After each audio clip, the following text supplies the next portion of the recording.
Guys, tanawan ninyo ang gibuhat nila guys. Ilang gida ang baboy dito sa dakit o dito na nila at gipatay ang baboy dayon ang dugo ni ini ilang gipamahid sa mga dalid. Gilibot sa dalid sa dakit. O mao niyang mahitabo guys, murag atong mapaglantawan nga nibalik ta sa kanang karaan nga panahon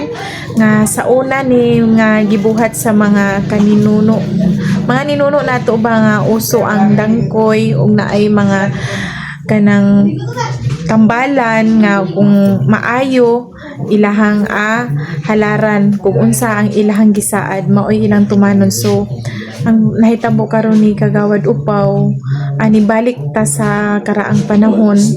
nga diin ilang gi pangayo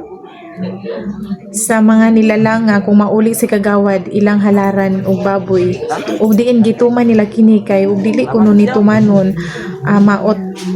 ug wa ta kay bag unsay sunod nga mahitabo kung saad ta nga dili na to tumanon mao ni mura bitaw makapanlibaw ta nga atong balhibo manlibaw jud atong balhibo kay sa kahayting na sa panahon karon abitag wala na ng mga ingon ani.